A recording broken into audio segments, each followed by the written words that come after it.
The club is calling. Cronin Club.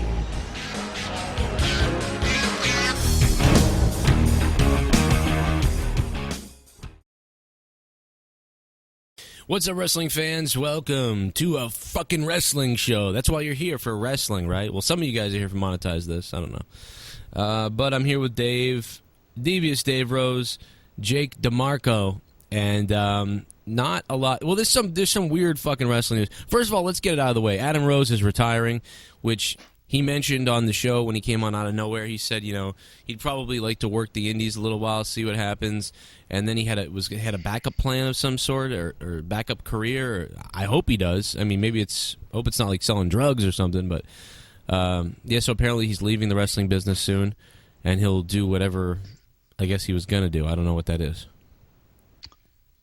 Yeah, I mean, we wish him the best of luck. Definitely a friend of the show, and we wish nothing but the best for him. So, I just feel bad. Like, I feel like it's not right. Like, his time was called too soon. That's absolutely correct. That, I think, is the feeling that everybody has, is that we saw so much potential in this individual, and he had, at least at one point, that potential, but then he went through the machine. People who criticize us for just speak in reality should recognize the fact that when you do get involved in a large organization like the WWE, there are times, and this is proven by fact, that once you're raised to a certain level, your character is going to be recycled, even if it's detrimental to the company. And that's what we saw with Adam Rose, as well as many, many other individuals. He had so much potential. He could have been much more than the character that they tried to slot him into. And I've got to give him a lot of respect, because in the indies, he did try his best to come back to his origin, make himself what he wanted to be originally all along, which was a professional wrestler that entertained people and gave a good show. And I think he did he did a good job in the indies, but it is sad to think about the potential that could have been. Yeah, it's pretty crazy to think that, you know, who's Stephanie? She tweeted out that he's graduating college and stopping the partying years. Time to adult. I'm not sure. I mean, that's interesting too, but you figure, you know, it's a lot of wasted potential. And had Leo Kruger made it up to the main roster instead of Adam Rose, and had maybe they not gone with that stupid bunny angle for so long, and same thing with, you know, Damien Sandow. I feel the exact same way. Damien Sandow and even Ted DiBiase Jr., you know, you think of him back in the day when he was with Cody Rhodes and everything that happened. Yep. You know, we never even got to see Cody Rhodes face Goldust on a main stage. You know, they just kind of had a one-off, and that was it. There's a bunch of times, but, you know, Adam Rose certainly had the talent necessary to be a top star. And Joe, really quick, speaking of top stars, 411 Mania reports that Sami Zayn is no longer going to be receiving a main event push.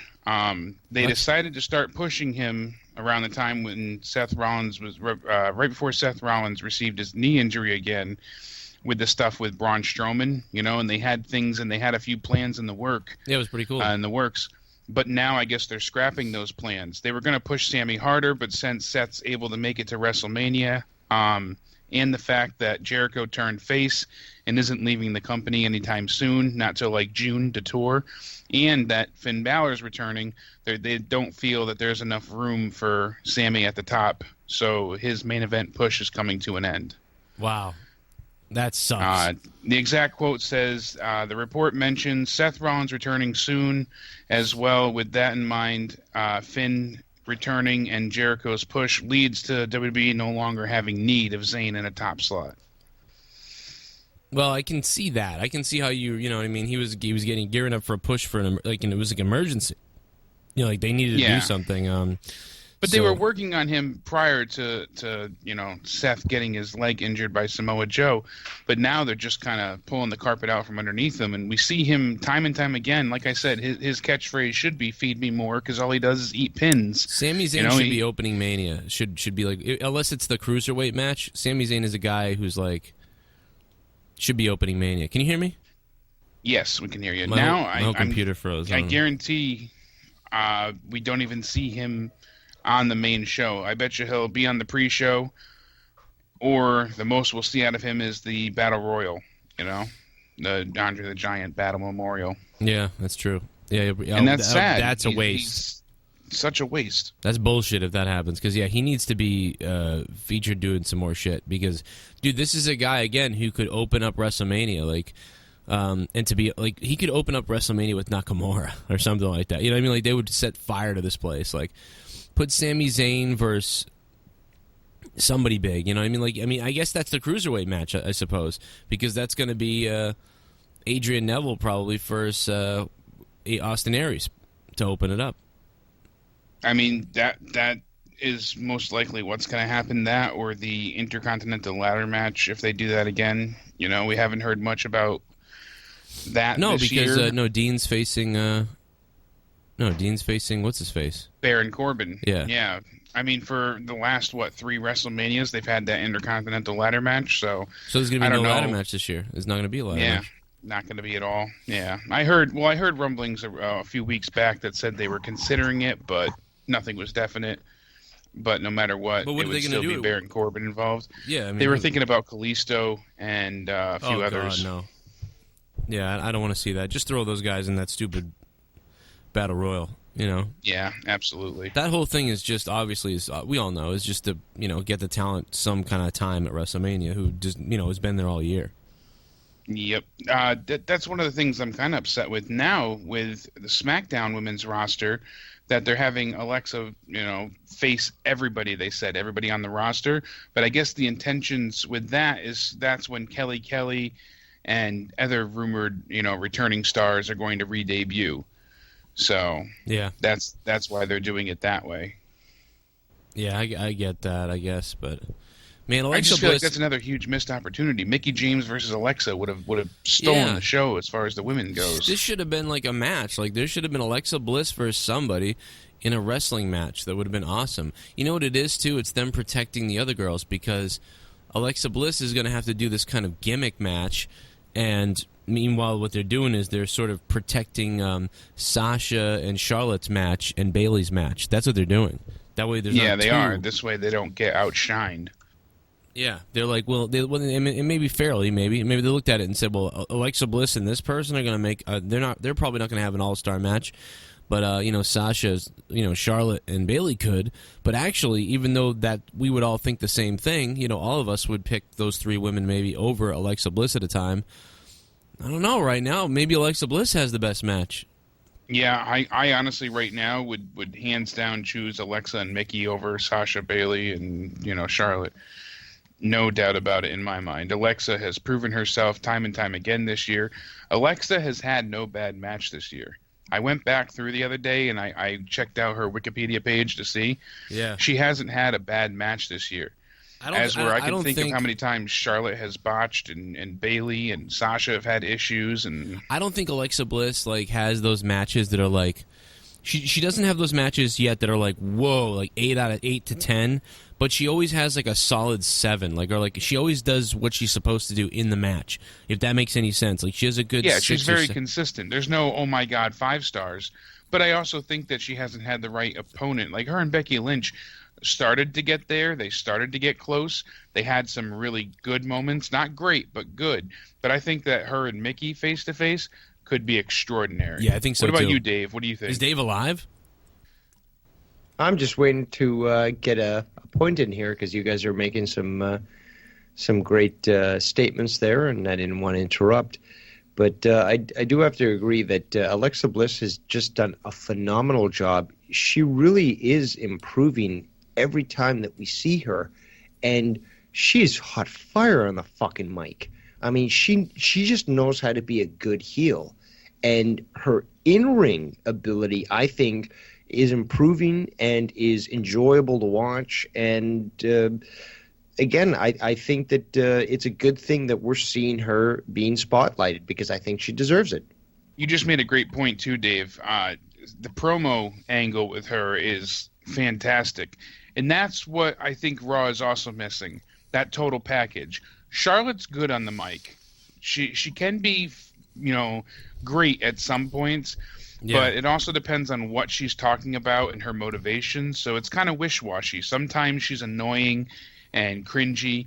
Other times she's, just filled with hate and driven.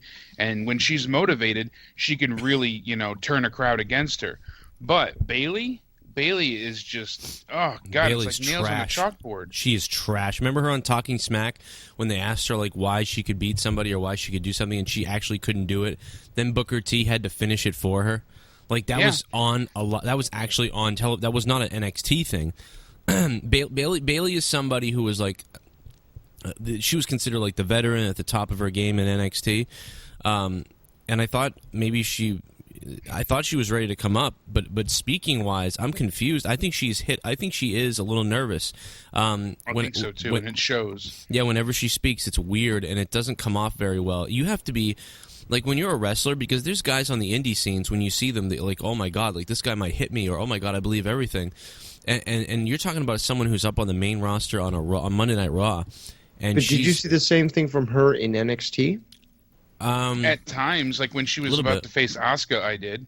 Yeah, but it always came off better in NXT because mostly it was all taped. Well, that's one point, but I also think that she is showing that trepidation. She's showing that hesitation from being in front of that big crowd. I don't think that she's comfortable currently with the fact that she is in front of so many people. That just seems to be the way that she reacts because, again, that flustered inability to speak seems to sort of indicate that she just isn't comfortable in her current situation. And although she did have her issues in NXT, you guys are right. She did have that, at least a little more comfort in that ability to sort of do her promos and speak. Yeah, maybe it is like, she had to have it taped and we didn't see the time she messed up. But to me, Dave, I disagree with you there. It's just my own personal opinion, but I think she's having a hard time being scripted.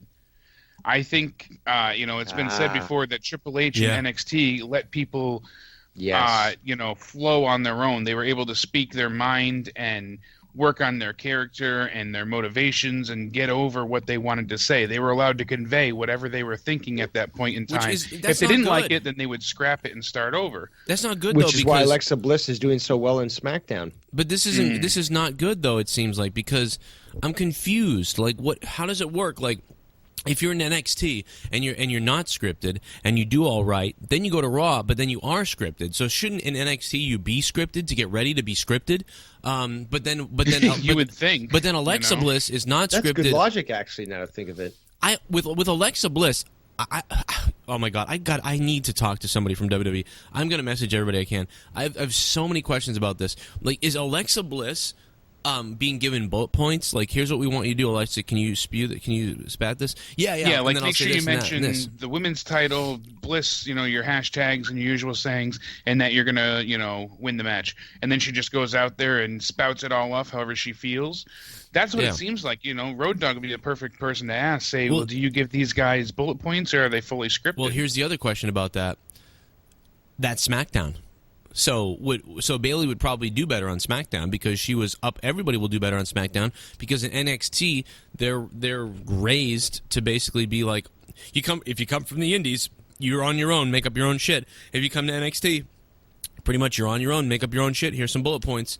You go to SmackDown, same type of thing, maybe scripted a little bit more, but pretty much the same thing. But you go to Raw, you're inundated with read this shit.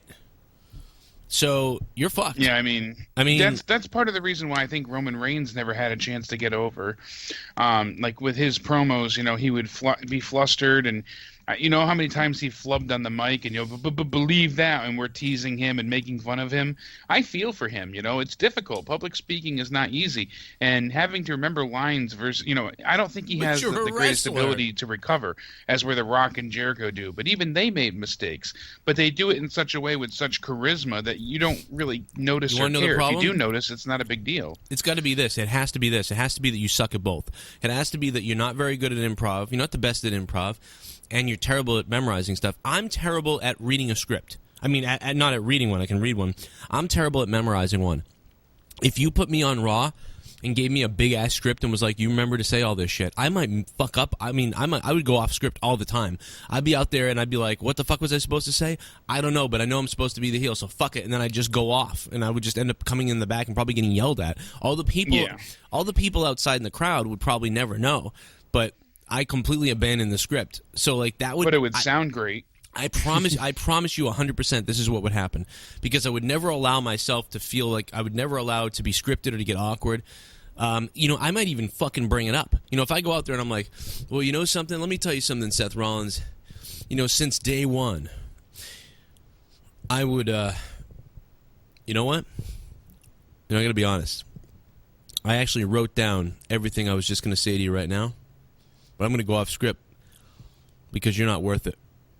I got real-time feelings about you that need to be said. And let me tell you something, Seth Rollins. Your black hair is disgusting. Your beard is disgusting." You know, I would just go through, like, I would go off. But right there, I would break script, and I would even tell him I had a script prepared. And that way you'd be like, "Why did he just stutter and freak out?" And be like, "You know what? I had a bunch of stuff memorized. Forget this. It's coming to me in real time right now." And I just started going off. And people would be like, "Wow, it's coming to me in real time right now? That's fucking badass." Like, I just made that up just now. I never thought about saying that. But you know, something like that. So you would derive from the script immediately. The minute you started sounding stupid, like, fuck this, I'm not going to continue to sound stupid with the stupid script. I'm going to know the key points I need to say and all this other shit. Fuck it. When I get back there, I'm going to say, "Listen, I'm sorry I fucking went off script. I couldn't remember a goddamn thing, and rather than be out there and embarrass me, embarrass you."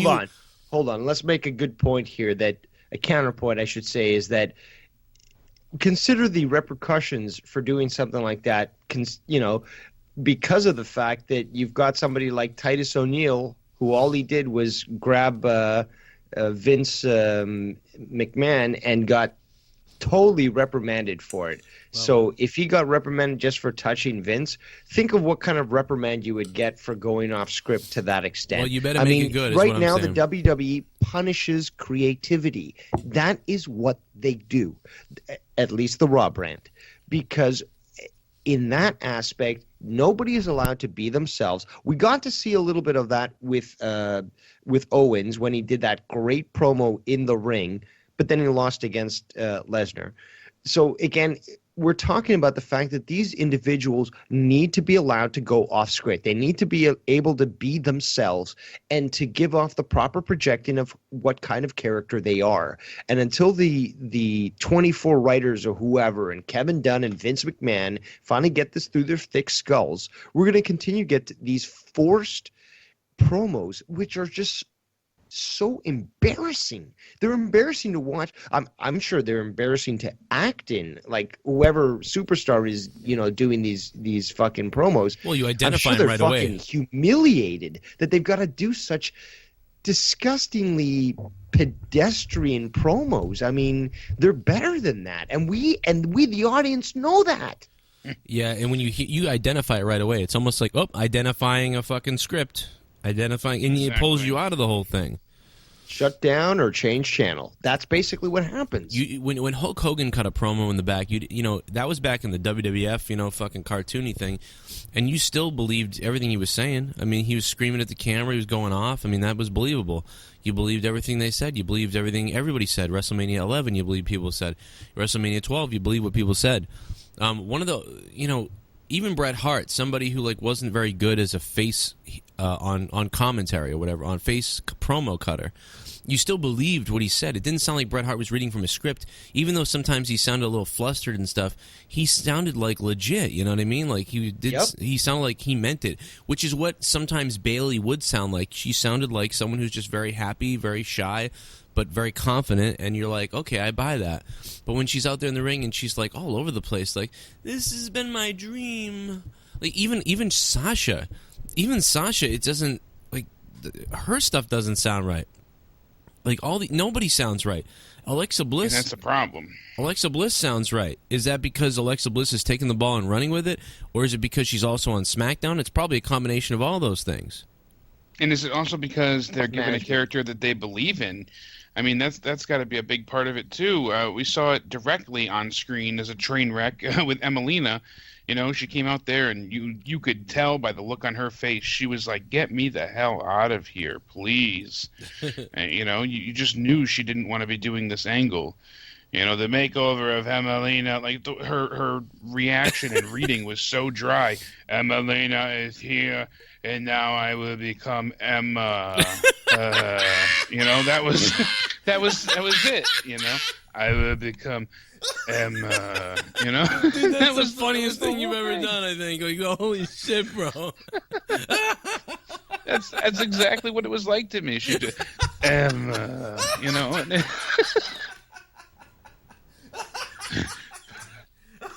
Joe's loving it. But if they don't have a character they can believe in, if they don't believe in the storyline, there's no point. Oh, dude, I'm dead. Emma. I killed Emma. I will be Emma. I'm going to be Emma. That's exactly it. It's the truth, though. I wouldn't want to, go out there and portray a military man with a, perfect background, because I don't have any connection to the character. You need to feel it. You need to want to be it to make it believable.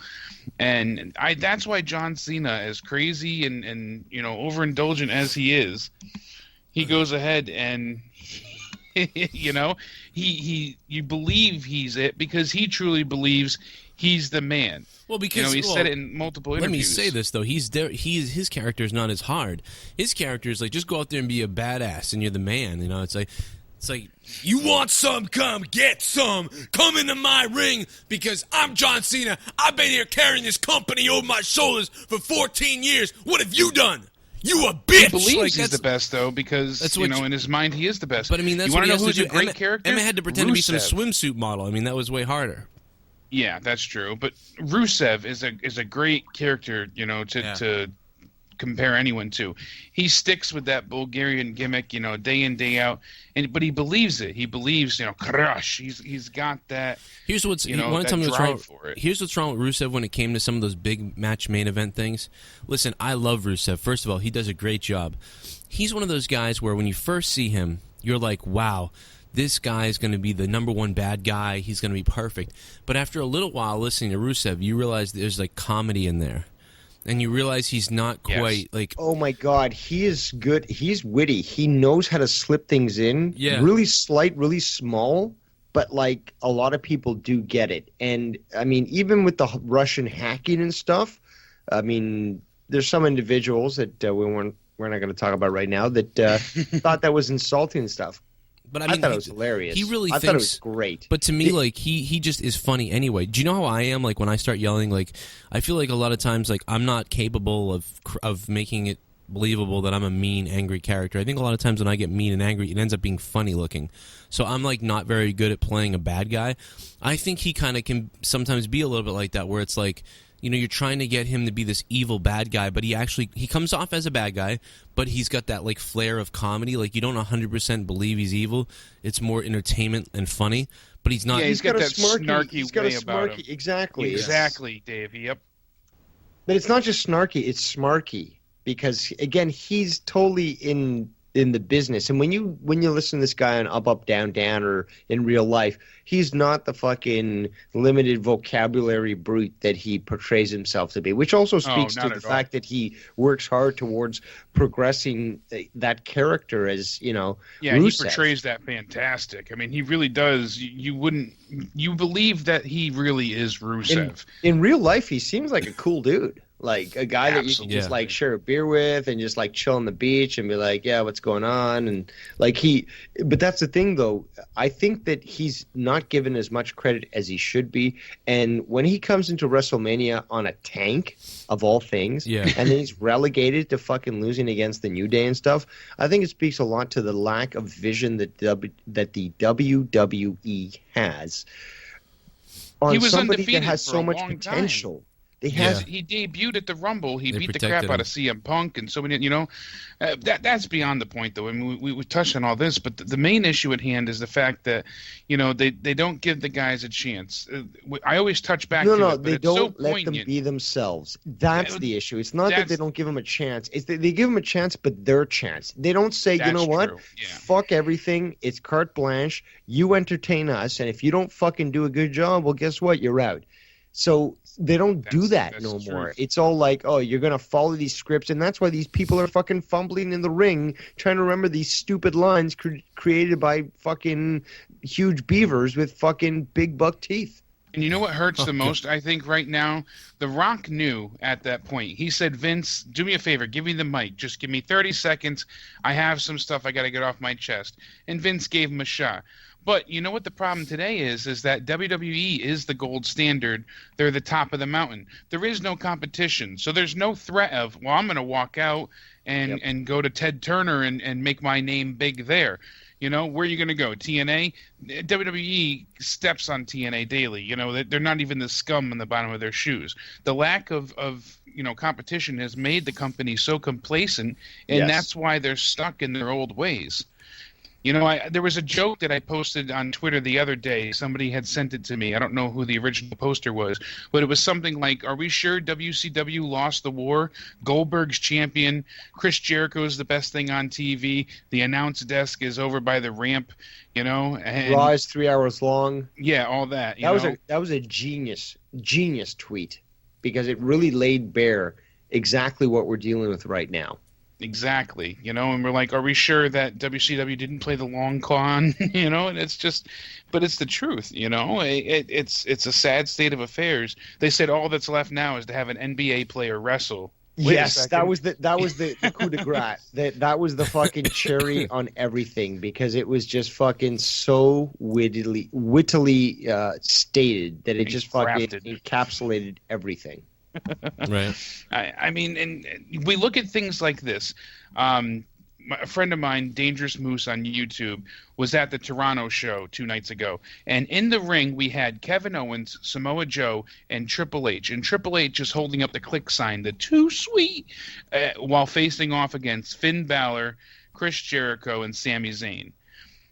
Why don't we see these things on Raw? I know they're practicing for things, but there was a point in time where we saw, you know, Triple H just one-on-one with Balor, and then it was Owens and Jericho. You know, are they possibly and potentially hinting at things to come?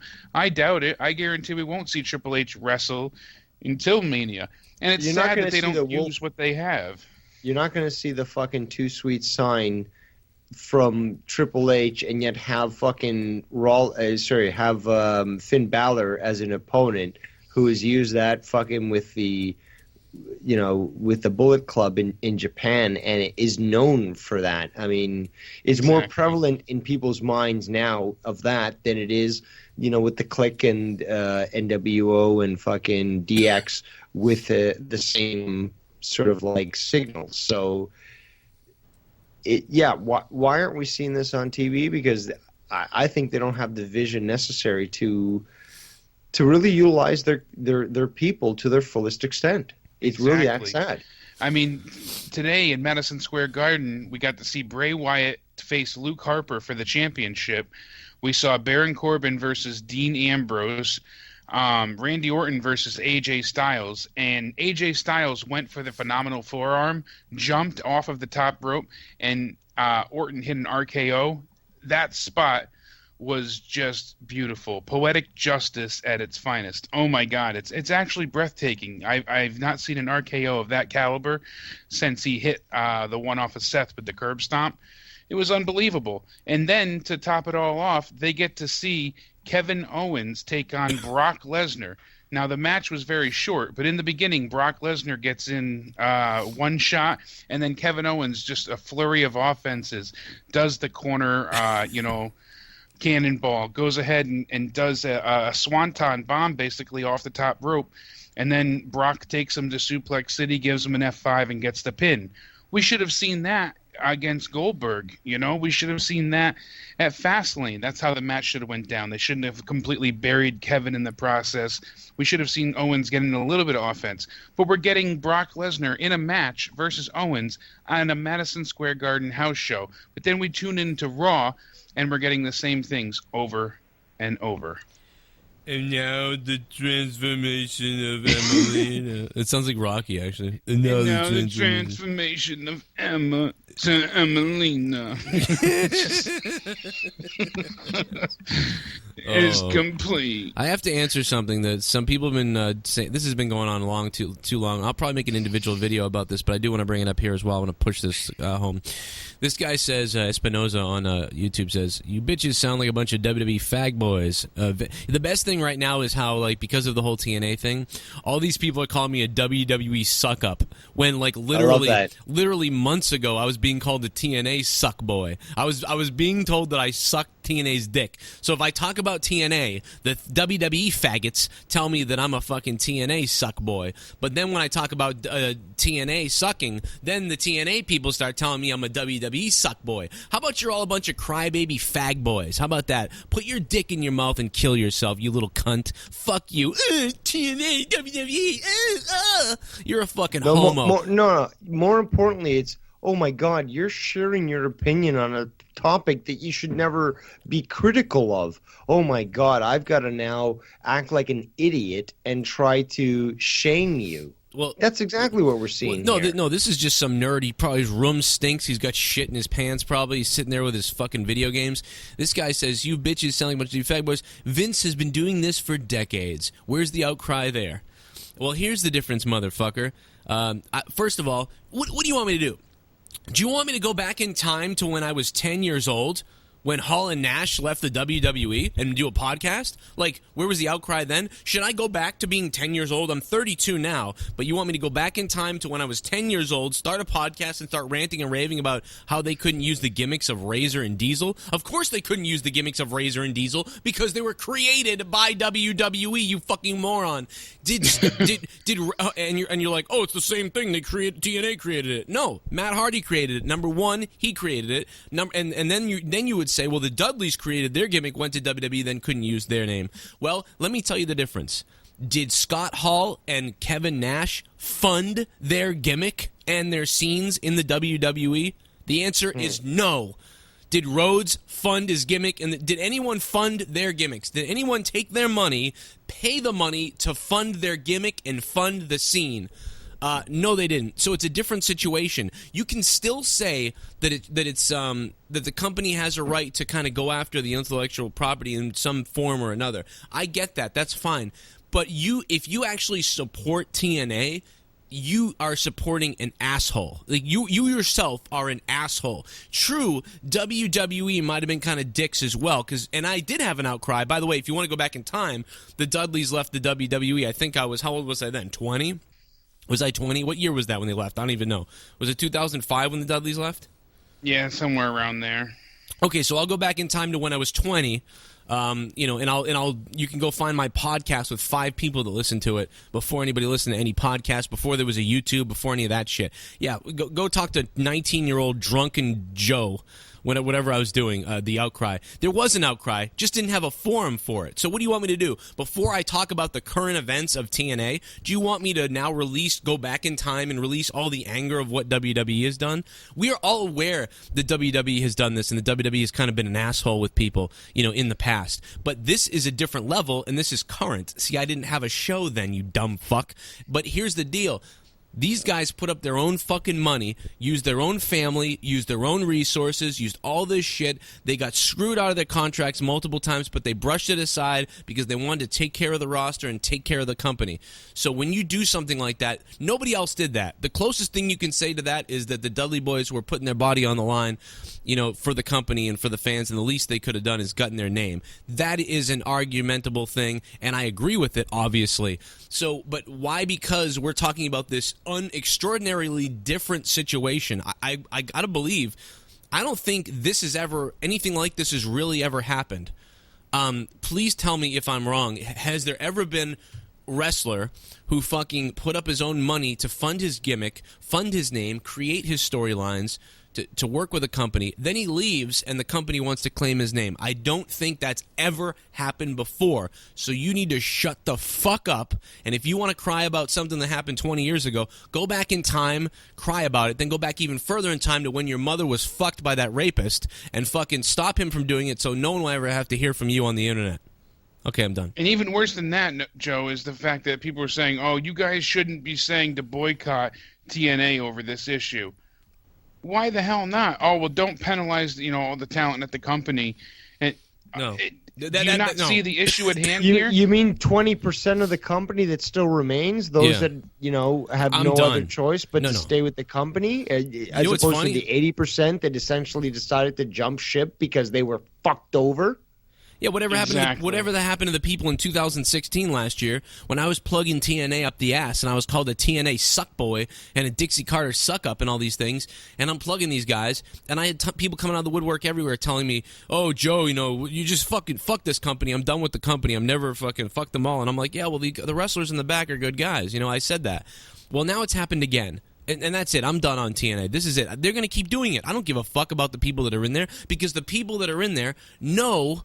I mean, I really care about, I do care about some of the core guys who are there who are just stuck. I mean, I do, but it's like, dude, look at what the company's doing. This is over. This is fucking over, dude. Zeb Coulter coming out here, Dutch Mantel coming out and being like, and I want to hear from you guys, the fans. You guys can tweet me and text me, and we're listening. The fuck you are. You know what you that was? Listening That's to basically shit. The guy on the Titanic ship deck telling people that everything's going to be all right as the bow sinks into the fucking water and everyone drowns. That's what fucking Dirty Dutch is doing right now. Yeah. He might love the industry, but the fact is that the way that Impact is operating now under Anthem is totally against the industry. They hate the individuals that are involved. They want to try to treat them as just as material objects and try to force them. Dude, they want a library so they can sell it to WWE for more money down the road. Oh, of course. Exactly. Has anyone thought of that? That's exactly what they want. And it's disgusting the fact that it all comes down to money. That's why they're fighting for the deletion shit. Yeah, it's all a matter of capitalism. I get that, but you know what? Like you said... No, it's not capitalism, it's greed. There's a difference. True. I'm glad you corrected me on that. I do stand corrected. But why do they fund everything anyway? It's fucking so weird, dude. I don't get it. It is mind-boggling. I don't quite understand... because you've got deluded individuals like that Canadian cuck Leonard Asper, who bought the who through Fight Network bought the majority with Anthem of TNA. He stated publicly, I tweeted both of you guys about it, you both reported about it, but his interest was not in wrestling. It was basically to create a media library that they could eventually utilize through online methods, for example, to provide it like Netflix or some other service, but to have that library necessary that they can then sell off afterwards. They're not interested in the wrestlers. They're not interested in the sport.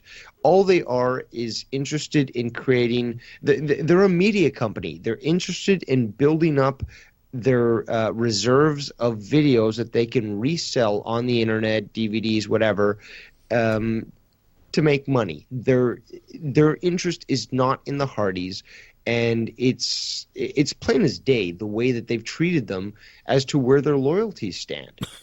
Yeah, I got you there. I believe that 100%. I didn't know any of that until you said that. You're absolutely right. When you said that the other day, that really fucking opened me up to oh, man, I think I see what's going on here. And then you got Jeff Jarrett, because Jeff Jarrett will do anything to stay afloat. He's kind of been the Titanic, too, with Global Force Wrestling. Yep. I mean, anything to get his boys on the TV or to get some kind of exposure, to get back into it, whatever. Well, how cheap do you think this whole, King of the Mountain fucking title was that eventually got totally, obliterated derailed on TNA? Yeah. Exactly. It's look at that. Look, I can't. That was so self-serving and such a kiss-ass move. I mean, it was disgusting. As somebody that supports capitalism, I can't really fault him for that, because he was trying to make the best of an opportunity.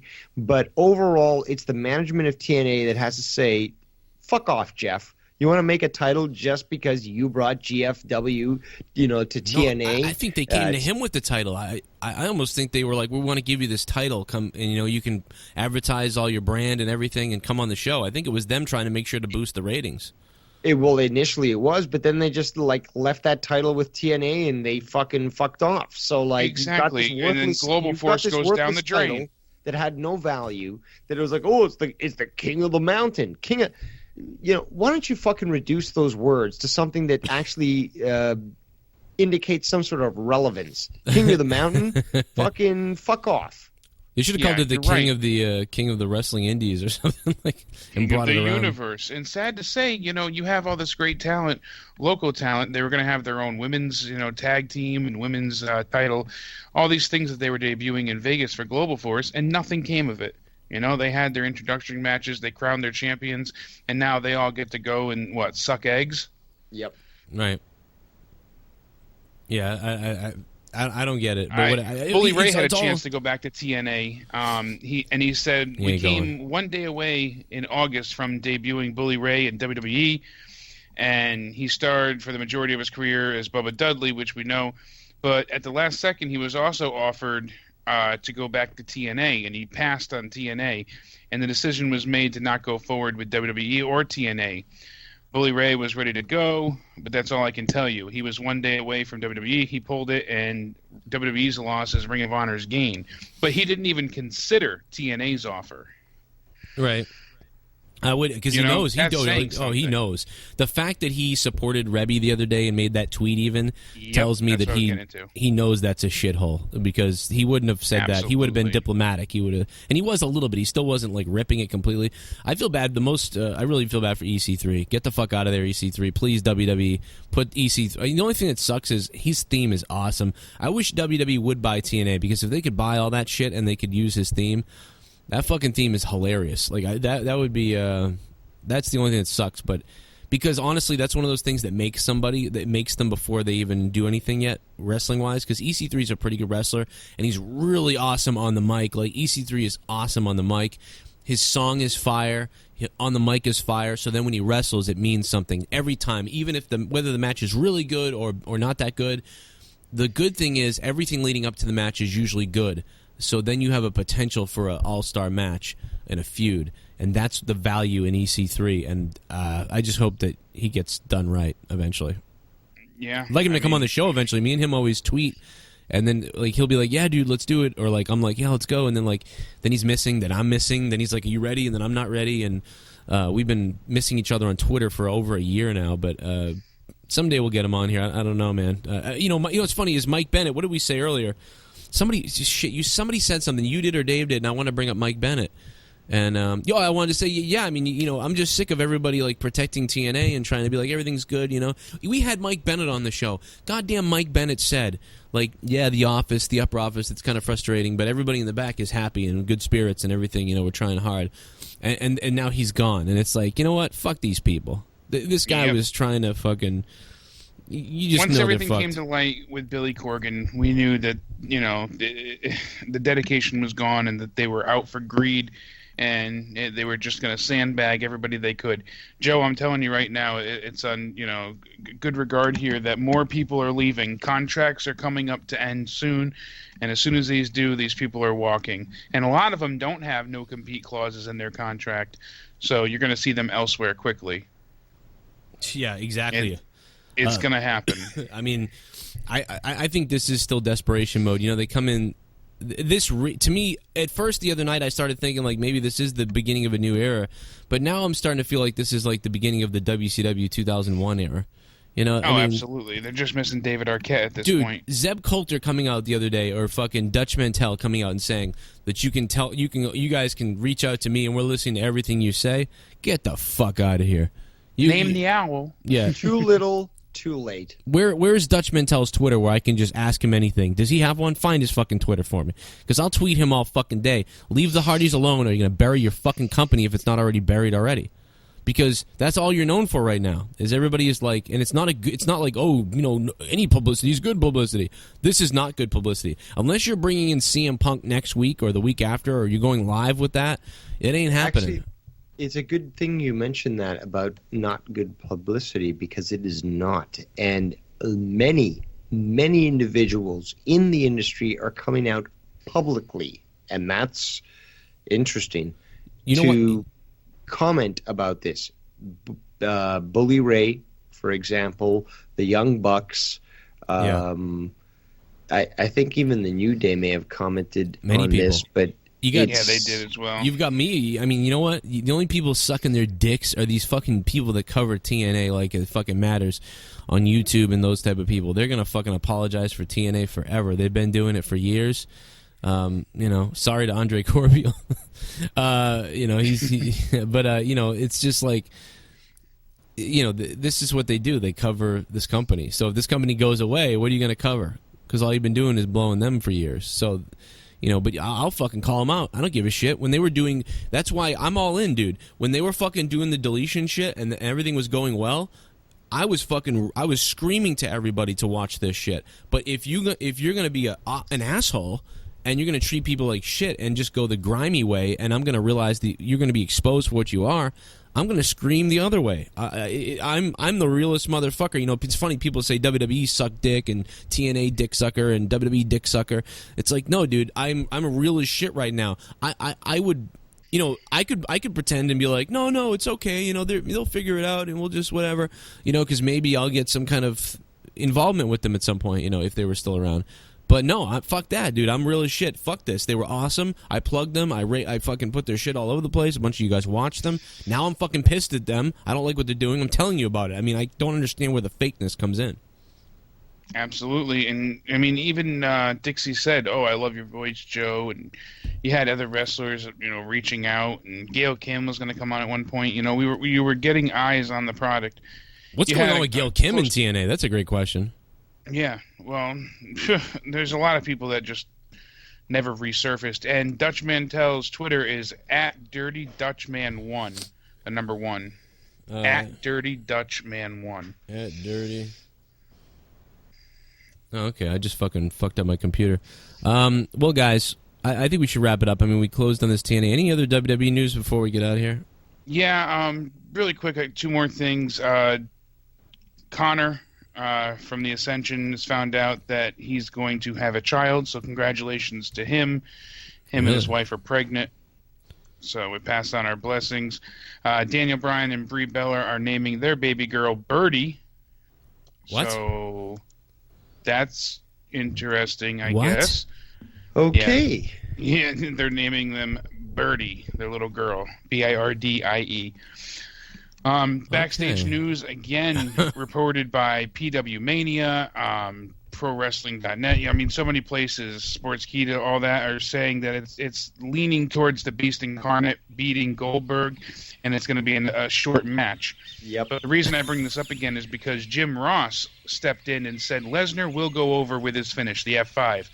But they need to use their head. They need to make sure Paul Heyman's involved in the planning, or get someone like Michael Hayes or Pat Patterson or someone like that, because there is no excuse that they can't give you at least 10 quality minutes bell to bell. There is no reason that 2 guys of that stature earning that kind of money can't give 10 kick-ass minutes of pro wrestling content. I firmly believe it's possible, and that's coming from Jim Ross's mouth. So, I mean, that basically says how we all feel. They're getting paid, millions upon millions of dollars. Brock's earning, the second highest in the company, just underneath Cena. And, Goldberg's not far behind at all. They're going to main event WrestleMania and have a 30-second match, and that's pretty much the plan at this point. That's disgusting. That's disgraceful, and it should not be allowed to happen. Right. How are the fans going to react to Lesnar going in there, giving an F5, and getting retribution in the pin? You think everybody's going to leave happy? Maybe. I think they'd have a better chance with last year's ending with Roman going over Triple H than how it would end this year. How about they both knock each other out? I mean, that'd be funny. That's better than what they're going to give us here. Wouldn't it be funny if they got pissed at each other and it turned into a shoot? That'd be great. I mean, think about it. You're gonna go and you're gonna have Bray Wyatt's match. Then you're gonna see Undertaker lose to Roman Reigns, followed by a 2-minute match of Brock beating Goldberg, and that's gonna be WrestleMania in a nutshell. Oh God. This ain't looking good. Who wants to see that? This is it not doesn't looking look good at all. At least when you say it like that, it definitely doesn't sound good. And yeah, I mean, I'm not trying to be pessimistic, but that's Mania in a nutshell right now. Yeah. Well, it's fucked. Yeah. That's it, man. I gotta let's get out of this. I'm done. You just suppressed me. I want to get out of here. Dave, what do you think? All right. Well, thanks for listening, guys. I'll leave it in the comments down below. What do you think about all this shit we talked about? Hopefully you can comment, like, and subscribe. Hit that red subscribe button down below. Don't miss out on daily WWE videos and wrestling content right here on my YouTube.com/Joe Cronin Show. And we'll be live after every WWE event, as always. And make sure to subscribe and follow me on Twitter at Joe Cronin JCS on Twitter. Dave is at Devious Dave Rose, and Jake is at Countdown Ended. And if you guys want to support my show, if you guys want to support what we're doing, patreon.com/Joe Cronin Show. Become a $5 Cronin Club member, and we'll see you in the next video. If you haven't watched these other videos, go back and check them out. You might enjoy them. Here they are, popping up on your screen. You can click on your mobile device or tablet or on your desktop. The club is calling. Cronin Club.